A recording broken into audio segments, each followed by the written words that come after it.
Hello everyone, welcome to Study IQ. Study IQ के इस video में मैं आपको पढ़ाऊंगा 1 फरवरी के करंट अफेयर। आइए वीडियो को शुरू करते हैं। नया महीना, नई उम्मीद और नई आशाओं के साथ। हाल ही में भारत के किस राज्य ने लड़कियों के सशक्तिकरण के लिए आरोहिणी नाम की पहल शुरू करी है और एक अभियान भी शुरू करा है जिसका नाम है समग्र शिक्षा अभियान। तो समग्र शिक्षा अभियान को आरोहिणी जो पहल है उसके तहत किया गया है। आरोहिणी क्या है? आरोहिणी में हम बहुत सारी चीज़ें करते हैं। जैसे हम उन लड़कियों का जो बहुत गरीब परिवारों से आती हैं, सबसे पहले तो हम उनका कौशल विकास करते हैं, उनको स्किल सिखाते हैं, उनको कैपेबल बनाते हैं, उनका क्षमता निर्माण करते हैं, राइट। और लड़कियों की सेफ्टी और सिक्योरिटी पे भी ध्यान देते हैं। तो उनको प्रशिक्षण दिया जाता है लड़कियों को, किस चीज़ का? सेल्फ डिफेंस का, आत्मरक्षा कैसे की जाए। आपको ये भी बता दूं कि यूपी में लगभग 746 कस्तूरबा गांधी रेजिडेंशियल स्कूल हैं लड़कियों के। इन स्कूल्स का नाम कस्तूरबा गांधी के नाम पे रखा है। तो इन स्कूलों का भी अपग्रेडेशन किया जाएगा, उन्नयन किया जाएगा, इन स्कूलों को बेहतर बनाया जाएगा, राइट। तो ये सब काम किए जाएंगे और टीचर्स वगैरह को भी ट्रेनिंग दी जाएगी। जो फुल टाइम टीचर हैं जो लड़कियों को पढ़ाते हैं आरोहिणी प्रोग्राम के तहत, इनको भी ट्रेनिंग दी जाएगी। तो इस क्वेश्चन का आंसर हो गया यूपी। तो बहुत सारी चीज़ें हैं इसमें। सबसे पहले तो समग्र शिक्षा अभियान चलाया गया है, एनजीओज वगैरह के साथ मिलकर चलाया गया है। दूसरा, लड़कियों को सेल्फ डिफेंस, सेफ्टी और सिक्योरिटी की ट्रेनिंग देना। ये काम 746 कस्तूरबा गांधी रेजिडेंशियल स्कूल में होगा। फिर लड़कियों का कौशल विकास करना, लड़कियों को जो लोग पढ़ा रहे हैं, जो टीचर्स पढ़ा रहे हैं, उनको ट्रेनिंग देना और लिंग समानता को प्रमोट करना। अंडरस्टूड? लड़कियों को उनके अधिकारों के बारे में बताना। तो ये सारी चीज़ें इसमें की जाएंगी। वैसे कस्तूरबा गांधी जो हैं, इनका जन्मदिन हम किस दिन मनाते हैं ये जानते हैं? कस्तूरबा गांधी का जो जन्मदिन होता है भारत में, उसे हम राष्ट्रीय सुरक्षा मातृत्व दिवस के रूप में मनाते हैं, यानी national safe motherhood day. National safe motherhood day जो होता है, कब होता है ये? 11 अप्रैल को। इसको हम कस्तूरबा गांधी का जन्मदिन मनाते हैं। और यूपी जो है वो और किस कारण से न्यूज़ में था ये बताइए। यूपी में और क्या हुआ है अभी जो आपको पता होना चाहिए? देखो, यूपी में जो आईआईटी कानपुर है उसने एक नकली दिल बनाया है जिसका नाम रखा है हृदय यंत्र। आर्टिफिशियल हार्ट क्रिएट करा है। फिर ये भी ध्यान रखिए कि जो गाजियाबाद में पंडित दीनदयाल उपाध्याय सेक्शन है भारतीय रेलवे का, 762 किलोमीटर लंबा, ये भारत का पहला ऑटोमेटिक ब्लॉक सिग्नलिंग सेक्शन बन गया है। यानी यहाँ पे रेलवे के जो सिग्नल हैं ऑटोमेटिकली बदल दिए जाते हैं, अपने आप ग्रीन लाइट, रेड लाइट, ये सब हो जाता है। और 100 दिन तक चलने वाला ग्लोबल सिटी कैंपेन भी यूपी में चलाया गया। ग्लोबल सिटी कैंपेन में यूपी के जो बड़े शहर हैं वहाँ पे विश्व में जो सुविधाएं होती हैं, वर्ल्ड क्लास सुविधाएं, वैसी देने के लिए चलाया गया। क्योंकि लखनऊ में इन्वेस्टर समिट हो रहा है यूपी में, इसी महीने होगा फरवरी में। तो हमें यूपी को एक बड़ा प्रोजेक्ट करना है जिससे लोग यहाँ पे इन्वेस्टमेंट करें। इतना ही नहीं, हॉस्पिटल मैनेजमेंट के लिए ई सुश्रुत नाम का एक सॉफ्टवेयर स्टार्ट किया है यूपी ने। ई सुश्रुत हॉस्पिटल मैनेजमेंट सिस्टम है। इसका नाम सर्जरी के पिता कहे जाने वाले सुश्रुत के नाम पे रखा है। और यूपी का एक पत्थर है जिसे बोलते हैं चूना बलुआ पत्थर। ये जो चूना बलुआ पत्थर है, इसे सबसे पॉपुलर जीआई टैग का दर्जा मिला है, राइट। सबसे पॉपुलर जीआई टैग का दर्जा मिला है नेचुरल कैटेगरी में, ये ध्यान रखिए। आगे बढ़ते हैं। असम का पुलिस महानिदेशक किसे बनाया गया है? वैसे तो अभी जो पुलिस महानिदेशक और पुलिस महानिरीक्षक, इनकी बैठक हुई थी अभी अभी दिल्ली में, ये आपको पता होगा। 57वीं बैठक जो हुई थी, 57th बैठक, जो डायरेक्टर जनरल ऑफ पुलिस की और जो इंस्पेक्टर जनरल ऑफ पुलिस की, वो दिल्ली में हुई थी अभी अभी। और इसमें क्या डिसाइड हुआ? तो इसमें पहले आपको आंसर बता दूं, ज्ञानेंद्र प्रताप सिंह बने हैं असम के डीजीपी, राइट। तो इसमें एक तो भारत का बेस्ट पुलिस स्टेशन डिक्लेयर किया गया था जो है आस्का पुलिस स्टेशन। ये ओडिशा के गंजम जिले में आता है। ये पूरे इंडिया का बेस्ट पुलिस स्टेशन है। तो ये मेन बात की गई थी। बाकी एक नई दिल्ली में इंटरपोल ने जो युवा यंग पुलिस लीडर कॉन्फ्रेंस करवाई थी, ये काफ़ी इंपॉर्टेंट है, यंग पुलिस लीडर कॉन्फ्रेंस। तो ये जो करवाई थी, ये आपको ध्यान रखना है कि ये नई दिल्ली में करवाई थी young police leader conference Interpol ने। और इंटरपोल की जो सालाना बैठक होगी, एनुअल समिट, वो ऑस्ट्रिया की राजधानी वियना में होगी। और इंटरपोल का हेडक्वार्टर फ्रांस के लियों शहर में है। और ये जो यंग पुलिस लीडर कॉन्फ्रेंस हुआ था ये सीबीआई ने करवाया था, सीबीआई ने ये करवाया था। यहाँ पे असम की बात हो रही है तो असम के बारे में एक चीज़ बता दूं आपको। असम में एक जगह है जिसे बोलते हैं चाराई देव मोईदाम। इसको UNESCO world heritage site declare करने की मांग की जा रही है। बेसिकली यहाँ पे जो अहोम राजा थे उनके शवाग्रह हैं, यानी उनको यहाँ दफनाया जाता था अहोम राजाओं को। तो ये उनके रॉयल बरियल हैं जिनको चरायदेव मोईदाम कहा जाता है। ये असम के शिव सागर जिले में आता है ये एरिया। कई लोग इन्हें असम के पिरामिड भी बोल देते हैं। निम्नलिखित में से कौन सा 2022 में कारोबार किए गए अनुबंधों की संख्या के मामले में दुनिया का सबसे बड़ा डेरिवेटिव एक्सचेंज बनके उभरा है? दुनिया का सबसे बड़ा जो स्टॉक एक्सचेंज है, राइट, डेरिवेटिव्स एक्सचेंज है, कॉन्ट्रैक्ट्स के मामले में जितने अनुबंध हुए साइन, जितने अनुबंध को ट्रेड किया गया, नंबर ऑफ कॉन्ट्रैक्ट्स, उसके हिसाब से था नेशनल स्टॉक एक्सचेंज। तो आंसर है national stock exchange of India. और इसके मैनेजिंग डायरेक्टर बने हैं अभी अभी आशीष चौहान। इससे पहले ये बॉम्बे स्टॉक एक्सचेंज के मैनेजिंग डायरेक्टर थे। तो बॉम्बे स्टॉक एक्सचेंज के बने हैं सुंदर रमन रामामूर्ति। और हमारे स्टॉक बाजार में इसको रेगुलेट सेबी करता है, हमारी स्टॉक मार्केट को। और आपको ये भी याद रखना है हम T+1 सेटलमेंट सिस्टम फॉलो करेंगे, जिसमें अगर आप शेयर बेच रहे हैं तो पैसा 24 घंटे में आपके अकाउंट में आ जाएगा, और अगर आप शेयर खरीद रहे हैं तो शेयर आपके डीमैट अकाउंट में 24 घंटे में आ जाएंगे। चाइना के बाद भारत दूसरा कंट्री है जिसने T+1 सेटलमेंट को अपनाया है। इंडियन इंस्टीट्यूशनल रैंकिंग फ्रेमवर्क के द्वारा भारत का बेस्ट मैनेजमेंट कॉलेज किसे डिक्लेयर किया गया है, जहां से आप MBA कर सकते हो? ये है IIM अहमदाबाद। ये है IIM अहमदाबाद। आपको दिखा देता हूँ। IIM अहमदाबाद नंबर 1 है, IIM Bangalore number 3, IIM Kolkata number 3। लेकिन आपको बस नंबर 1 याद रखना है। और प्राइवेट स्कूल्स की बात करें तो XLRI जमशेदपुर जो है वो भारत का नंबर 1 है, ये भी ध्यान रखिए। और दुनिया में नंबर 1 कौन सा है? London business school. London business school को पूरे दुनिया का नंबर 1 जो है वो डिक्लेयर किया गया है। और अहमदाबाद में और क्या हुआ है? अहमदाबाद में जो छावनी है, कैंटोनमेंट है, ये भारत की पहली कैंटोनमेंट है जहाँ पे 3D प्रिंटिंग का इस्तेमाल करके हमारे सैनिकों के लिए घर बनाए गए हैं। 3D प्रिंटिंग का इस्तेमाल करके हमारे भारतीय सैनिकों के लिए घर यहाँ पे बनाए गए हैं। इसके अलावा कुछ चीज़ें और याद रख सकते हैं आप, जैसे फॉर एग्जांपल जो गुजरात है वो भी हर घर जल बना। भारत का चौथा राज्य है ये जो हर घर जल बना, गोवा, तेलंगाना और हरियाणा के बाद। और यहाँ पे जो गति शक्ति विश्वविद्यालय है, कहाँ पे है? वडोदरा। गति शक्ति विश्वविद्यालय के पहले चांसलर कौन बने हैं? अश्वनी वैष्णव। अश्वनी वैष्णव, इज दैट क्लियर? और गुजरात जो पुलिस है ना, इनका एक प्रोजेक्ट है जिसको बोलते हैं त्रिनेत्र। त्रिनेत्र I3C यानी integrated command and control centre Trinetra, इसे गोल्ड अवार्ड मिला है। ये त्रिनेत्र विश्वास प्रोजेक्ट का पार्ट है।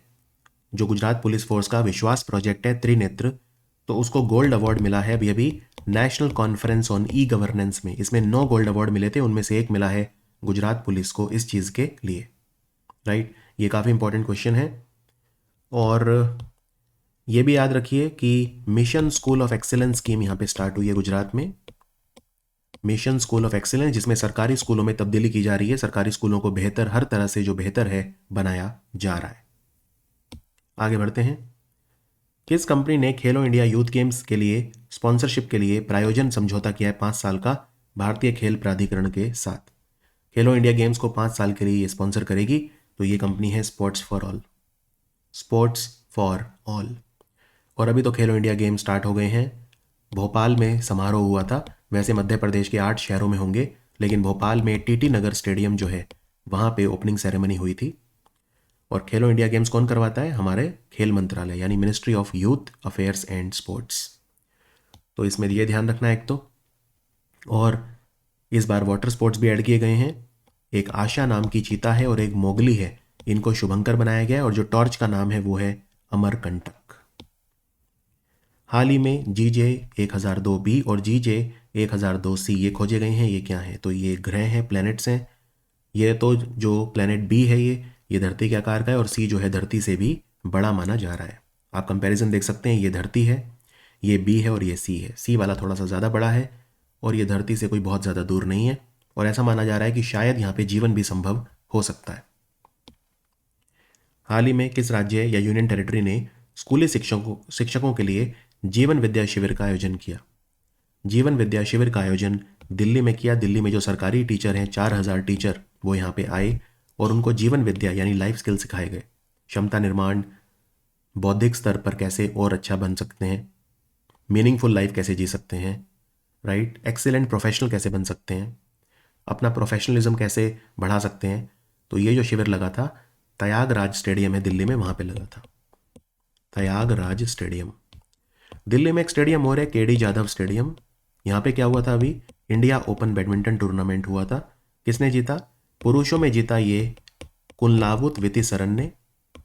कुनलावुत वितिसरन थाईलैंड के खिलाड़ी है। महिलाओं में जीता आन सी यंग ने, जो साउथ कोरिया की खिलाड़ी है। केडी जाधव का गूगल ने डूडल बनाकर इन्हें सम्मानित किया था। एटिकोपक्का के जो खिलौने हैं इनके शिल्पकार हैं सीवी राजू, इनको पद्मश्री मिला है। एटिकोपक्का के खिलौने कौन से राज्य से आते हैं? एटिकोपक्का के जो खिलौने हैं ये लकड़ी से बनते हैं। इस लकड़ी को हम अंकुडू बोलते हैं यहाँ की लोकल भाषा में, तेलुगु में। तो आंध्र प्रदेश के खिलौने हैं ये एटिकोपक्का, और इनको हम राइटिया टिंक्टोरिया बोलते हैं। साइंटिफिक नेम जो है पौधे का या पेड़ का जिससे इनकी लकड़ी से बनते हैं वो हैं राइटिया टिंक्टोरिया। एटिकोपक्का के खिलौने, इनमें कोई केमिकल वगैरह यूज़ नहीं होते, बच्चों के लिए भी सेफ हैं, लकड़ी से बनते हैं, बहुत खूबसूरत होते हैं। ये एटिकोपक्का कहाँ पे है गांव? ये विशाखापट्टनम में है। और आपको बता दूं आंध्र प्रदेश की सरकार ने घोषणा करी है कि विशाखापट्टनम आंध्र प्रदेश की नई राजधानी होगी। पहले वो कह रहे थे 3 राजधानियां बनाएंगे, अब ऐसा कुछ नहीं है। विशाखापट्टनम जो होगी वो आंध्र प्रदेश की कैपिटल होगी। Is that clear? तो कई अटकलें लग रही थी कि अमरावती होगी, कोई कह रहा था विजयवाड़ा होगी, ऐसा कुछ नहीं है। और एटिकोपक्का के अलावा आंध्र प्रदेश के एक और खिलौने बहुत फेमस हैं जिनको बोलते हैं कोंडापल्ली के खिलौने। कोंडापल्ली, इनफैक्ट मेरे घर में दोनों हैं, एटिकोपक्का भी है मेरे पास और कोंडापल्ली भी है। मैंने सोशल मीडिया पे भी उनके फोटो डाले हुए हैं, इंस्टाग्राम पे जाके आप देख सकते हैं। इवन कर्नाटक के भी एक खिलौने बहुत मशहूर होते हैं जिन्हें बोलते हैं चन्नापटना। चन्नापटना के खिलौने रामनगर जिले से आते हैं कर्नाटक के, ये भी काफ़ी मशहूर हैं। और कर्नाटक में जो कोप्पाल टॉयज़ हैं ये भी बहुत मशहूर हैं। इनफैक्ट भारत का पहला ट्रेडिशनल टॉयज़ का जो क्लस्टर बना था वो कोप्पाल में ही बना था। और आंध्र प्रदेश में और क्या हो रहा है? जो 8वीं वंदे भारत है वो कहाँ से कहाँ तक चली? सिकंदराबाद से विजयवाड़ा। तो सिकंदराबाद तेलंगाना में है, विजयवाड़ा आंध्रा में है, 8वीं वंदे भारत। और इसको बाद में विशाखापट्टनम तक जोड़ देंगे तो विजयवाड़ा से भी आगे जाएगी, लेकिन अभी के लिए तो ये जो है सिर्फ यहीं तक जाएगी। और इसके अलावा यहाँ पे और योजना भी चल रही है, YSR शादी तोहफा, ये मुस्लिम्स के लिए है। और YSR कल्याणमस्तु, ये हिंदूज़ के लिए है। YSR कल्याणमस्तु और YSR शादी तोहफा, क्या है ये योजनाएं? नाम से ही पता चल रहा है वैसे तो क्या है, लेकिन फिर भी सोचिए बेसिकली क्या है ये जो योजनाएं हैं, राइट। ये जो योजनाएं हैं शादी तोहफा और ये 1 अक्टूबर 2022 से शुरू हो गई थी। इनमें हम क्या करते हैं? इनमें बाल विवाह को हम रोकते हैं। अगर लड़की जो है 18 साल और लड़का 21 साल तक पढ़ाई पूरी करता है तो सरकार इनमें मुआवजा देती है, फाइनेंशियल इंसेंटिव देती है। ये है YSR शादी तोहफा और YSR कल्याणमस्तु। हाल ही में किस राज्य के सोलिगा समुदाय के नाम पर एक ततैया, एक वेस्प की नई प्रजाति सोलिगा ई कारिनाटा का नाम रखा गया है? ये सोलिगा जो ट्राइबल लोग हैं ये कहाँ पे रहते हैं? सोलिगा ट्राइबल लोग कर्नाटक में रहते हैं, BR हिल्स पे रहते हैं। BR hills. अब ये BR हिल्स क्या होती है? BR हिल जो हैं हम इन्हें बिलिगिरी रंगना की पहाड़ियाँ बोलते हैं। पश्चिमी घाट में है ये कर्नाटक में। यहाँ पे एक वाइल्ड लाइफ सेंचुरी भी है, BRT temple wild life sanctuary. BRT मतलब बिलिगिरी रंगनाथा स्वामी टेम्पल, तो यहाँ पे टेम्पल भी है। तो यहाँ पे लोग रहते हैं। जिला है चामराजनगर, चामराजनगर जिला है कर्नाटक में। वहाँ पे BR हिल्स में ये ट्राइबल कम्युनिटी रहती है। तो यहाँ ततैया मिला है, उनका नाम इन्हीं के नाम पे रखा गया है। यहाँ पे जो BR हिल्स हैं, कावेरी नदी और कपिला नदी भी यहाँ पे बहती है। कावेरी से याद आया, ताल कावेरी एक जगह है जहाँ से कावेरी नदी निकलती है। यहाँ पे डार्क स्काई रिजर्व बनाया जाएगा। डार्क स्काई रिजर्व वैसा जैसा हमने लद्दाख में हेलने में बनाया था, वैसा ही डार्क स्काई रिजर्व यहाँ पे भी बनाया जाएगा। और कर्नाटक में 2 शहर हैं, हुब्बली और धारवाड़। हुब्बली और धारवाड़ जो शहर हैं, क्या हुआ था यहाँ पे हुब्बली और धारवाड़ शहर में? याद रखिए, हुब्बली और धारवाड़ शहर में राष्ट्रीय युवा महोत्सव हुआ था जिसका उद्घाटन खुद प्रधानमंत्री मोदी ने किया था। National youth festival. इसके लिए एक जानवर है चंपी चिक्का, यानी हाथी है एक तरह का, कर्नाटक का स्टेट एनिमल है हाथी, तो चंपी चिक्का को शुभंकर बनाया गया था। हाल ही में पहली बार भारत में जितने भी केंद्रीय सशस्त्र पुलिस बल हैं, जिन्हें सीएपीएफ बोलते हैं, सेंट्रली आर्म्ड पुलिस फोर्सेज या पैरामिलिट्री फोर्स बोलते हैं, BSF, CISF, CRPF, ITBP, Indo Tibetan border police force, सशस्त्र सीमा बल, असम राइफल, सबका एक कॉमन झांकी निकाला गया, कॉमन टैब्लो था। इनका टीम लीडर कौन था? टीम लीडर थी गणतंत्र दिवस पे कोमलप्रीत कौर, कोमलप्रीत कौर, और इसका थीम था नारी शक्ति। ठीक है, वैसे अलग अलग निकाले जाते थे अभी तक, लेकिन इस बार एक ही, सबका एक ही टैब्लो था इस बार हमारे पैरामिलिट्री फोर्सेस का। कोमलप्रीत कौर टीम लीडर थी। इसमें 12 महिला कमांडो दिखाए गए थे और उनकी लीडर थी कोमलप्रीत कौर। रिपब्लिक डे में डिम्पल भाटी का नाम भी मत भूलिए। डिम्पल भाटी ने लीड की थी डेयर डेविल्स टीम, जो मोटरसाइकिल पे करतब दिखाती हैं, डेयर डेविल, उसको लीड किया था लेफ्टिनेंट डिम्पल भाटी ने। और एक चेतना शर्मा भी थी। चेतना शर्मा ने जो आकाश सरफेस टू एयर मिसाइल है उसका स्क्वाड्रन लीड किया था, राइट। तो चेतना शर्मा का नाम भी नहीं भूलना है। और एक peace keepers of the nation जो शांति दूत होते हैं, तो असिस्टेंट कमांडेंट पूनम गुप्ता के नेतृत्व में CRPF peace keepers of the nation की महिला मार्चिंग टुकड़ी, इसने भी भाग लिया था। ये आप टुकड़ी देख सकते हैं शांति दूतों की, सीआरपीएफ के शांति दूतों की। तो इस बल को दुनिया में पहली महिला सशस्त्र पुलिस बटालियन बनाने का गौरव प्राप्त है, CRPF peace keepers of the nation. Is that clear? इसको किसने लीड किया था? इसको पूनम गुप्ता ने लीड किया था। यहाँ पे आपको जो है बीएसएफ के बारे में भी एक चीज़ बता देता हूँ। बीएसएफ ने प्रहारी ऐप लॉन्च किया है अभी, और सुजॉय लाल थाउसेन इनके डायरेक्टर जनरल हैं बीएसएफ के। और बीएसएफ बांग्लादेश और पाकिस्तान बॉर्डर पे हमारी रक्षा करता है। हाल ही में अल मिन्हाद एक शहर है, इसका नाम बदलकर हिंद शहर या हिंद सिटी रख दिया गया है। कहाँ पे? तो ये यूएई में है, यूएई में है। अब ये क्लियर नहीं है क्यों किया है, लेकिन ऐसा मीडिया कह रहा है हिंदुओं को सपोर्ट करने के लिए। यूएई के डेवलपमेंट में हिंदुओं का भी काफ़ी बड़ा योगदान है, इसलिए इसका नाम हिंद शहर है, हिंदुओं के नाम पे। लेकिन कुछ ऐसी खबरें भी आ रही हैं कि अरबी भाषा में हिंद का मतलब होता है कैमल यानी ऊंट, इसलिए इसका नाम हिंद शहर रखा है। कई रिपोर्ट्स ये भी कह रही हैं कि यहाँ के जो राजा हैं, जो दुबई के जो राजा हैं, यूएई के जो राजा हैं, उनकी जो पत्नी है, उनकी जो बेगम है, उनके नाम में भी हिंद लगता है। तो शायद इसलिए किया होगा, राइट। क्योंकि उनकी जो वाइफ है उनका नाम है शेख हिंद बिन्त मखतूमा बिल जूमा अल मखतूम, बहुत बड़ा नाम है, उसमें हिंद है। अब ये कहना मुश्किल है कि क्यों रखा है, लेकिन ज़्यादातर इंडिया के न्यूज़ चैनल ये कह रहे हैं कि हिंदुओं का ये समर्थन करने के लिए इसका नाम हिंद शहर रखा है, अल मिन्हाद का नाम पलटकर। केंद्रीय गृह मंत्री अमित शाह ने धारवाड़ में नेशनल फॉरेंसिक साइंस यूनिवर्सिटी के कैंपस की आधारशिला रखी। ये कौन से राज्य में है? धारवाड़ भी कर्नाटक में है। तो नेशनल फॉरेंसिक साइंस यूनिवर्सिटी का नया कैंपस जो बना है वो धारवाड़ में बना है। Is that clear? और एक नेशनल साइबर फॉरेंसिक यूनिवर्सिटी कहाँ बनी थी, या national cyber forensic centre, cyber forensic computer वाला जो फॉरेंसिक होता है, तो ये हैदराबाद में स्थापित किया गया था। ये एक इंपॉर्टेंट सवाल है कि भारत में नेशनल साइबर फॉरेंसिक सेंटर जो है वो कहाँ पे, अमित शाह ने उसका उद्घाटन किया था। तो नेशनल साइबर फॉरेंसिक लेबोरेटरी है ये, नेशनल साइबर फॉरेंसिक लेबोरेटरी का उद्घाटन हैदराबाद में, और नेशनल फॉरेंसिक साइंस यूनिवर्सिटी का परिसर धारवाड़ कर्नाटक में। निम्नलिखित में से किसे भारतीय वायुसेना का उप प्रमुख बनाया गया है? प्रमुख तो आप जानते हैं वीआर चौधरी हैं, विवेक राम चौधरी। उप प्रमुख कौन बना है? उप प्रमुख जो बने हैं वो हैं एयर मार्शल अमरप्रीत सिंह। इनसे पहले कौन थे? इनसे पहले थे संदीप सिंह, और उनसे पहले थे एचएस अरोड़ा, जिनका निधन अभी अभी हो गया। द्रौपदी मुर्मू ने राष्ट्रीय महिला आयोग के 31वें स्थापना दिवस को संबोधित किया। ये दिन कब मनाया जाता है? नेशनल कमीशन फॉर वुमेन जो है महिला के अपराधों को रोकने के लिए काम करता है, 31 जनवरी को ये बना था। ठीक है, 31 जनवरी 1992 को बना था, और इसकी चेयरमैन है रेखा शर्मा। तो इनका थीम क्या था? जो इनका ये 31वां स्थापना दिवस था, इनका थीम था सशक्त नारी सशक्त भारत।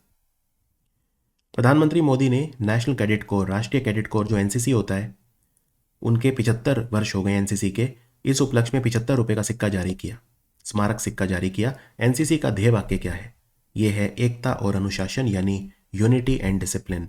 और एनसीसी हमारे रक्षा मंत्रालय के अधीन काम करती है, ना कि गृह मंत्रालय के अधीन। ठीक है। और एनसीसी के डायरेक्टर जनरल कौन है? गुरबीर पाल सिंह। गुरबीर पाल सिंह। एनसीसी का जो लोगो होता है, इसमें आप ये कमल का फूल देख रहे हैं, तो ये 17 लोटस होते हैं इसमें, 17 लोटस इसमें होते हैं। और इसमें 3 रंग होते हैं। जो इसमें इंडियन आर्मी का रंग होता है, एक नेवी का और एयरफोर्स का। कौन सा क्या है वो आप जानते हैं। एयरफोर्स का है स्काई ब्लू, नेवी का है डार्क ब्लू, और रेड है हमारी आर्मी का। Is that understood? किसे इस बार गणतंत्र दिवस परेड में सर्वश्रेष्ठ झांकी का अवार्ड मिला? तो ये उत्तराखंड को मिला। इनका झांकी का थीम था मानस खंड।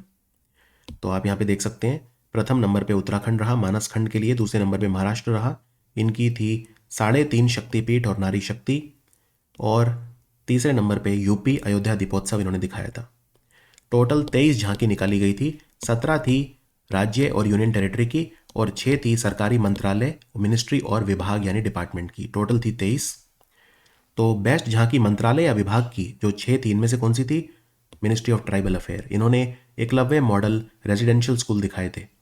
तो जनजातीय कार्य मंत्रालय की झांकी बेस्ट थी। और कुछ विशेष पुरस्कार भी दिए गए, खैर ये आपको याद नहीं रखने हैं। तो ये झांकी बस आप याद रख लो। बाकी सेनाओं की बात करते हैं, तो हमारी जो 3 सेना है, आर्मी, नेवी, एयरफोर्स, जल सेना, थल सेना, वायुसेना, इसमें जो बेस्ट मार्चिंग टुकड़ी थी वो थी पंजाब रेजिमेंट की, पंजाब रेजिमेंट सेंटर टुकड़ी। और जो हमारे अर्धसैनिक बल हैं, इनमें सबसे अच्छी थी सीआरपीएफ की मार्चिंग टुकड़ी, सीआरपीएफ की मार्चिंग टुकड़ी। Is that clear? बाकी माई जीओवी पोर्टल पे भी वोटिंग हुई थी, तो उसमें इनको डिक्लेयर किया गया, लेकिन ये इंपॉर्टेंट नहीं है, क्योंकि जनता का तो अपना अलग मत होता है, लेकिन सरकार जो ऑफिशियली डिक्लेयर करती है वही आपको याद रखना है। हाल ही में यूरोपीय संघ ने किस देश के साथ मिलकर गवर्नेंस में, शासन में आर्टिफिशियल इंटेलिजेंस की उपयोग करने के लिए समझौता किया है? तो इन्होंने अमेरिका के साथ समझौता किया है, यूरोपियन यूनियन ने। ये आर्टिफिशियल इंटेलिजेंस का इस्तेमाल करेंगे गवर्नेंस में, तो ये ध्यान रखिए। और भारत में सीबीएसई के साथ मिलके इंटेल कंपनी है अमेरिका की, वो आर्टिफिशियल इंटेलिजेंस और इंटरनेट ऑफ थिंग्स को बच्चों को पढ़ाई करेगी स्कूलों में, तो वो कंपनी है इंटेल। हाल ही के आंकड़ों के अनुसार 2022 कैलेंडर वर्ष में गवर्नमेंट ई मार्केट प्लेस से सबसे ज़्यादा सामान खरीदने वाला भारत का मंत्रालय कौन सा बना? तो गवर्नमेंट ई मार्केट प्लेस पे सरकारी मंत्रालय, सरकारी विभाग, सरकारी कंपनियां सब सामान खरीदती हैं। गवर्नमेंट ई मार्केट प्लेस 2016 में लॉन्च हुआ था, मिनिस्ट्री ऑफ कॉमर्स के अधीन ही आता है। तो सबसे ज़्यादा सामान खरीदा हमारे रक्षा मंत्रालय ने। कितना सामान खरीदा रक्षा मंत्रालय ने गवर्नमेंट ई मार्केट प्लेस से? लगभग 16,747 करोड़ रुपए का सामान खरीदा। ठीक है। राज्यों की बात करें तो यूपी नंबर 1 रहा। यूपी ने लगभग 9,642 करोड़ रुपए का सामान गवर्नमेंट ई मार्केट प्लेस पर खरीदा। तो रक्षा मंत्रालय नंबर 1 था और राज्यों में यूपी नंबर 1 था। यह था हमारा वीडियो 1 फरवरी का। मिलते हैं 2 फरवरी के वीडियो में। Thank you for watching study IQ।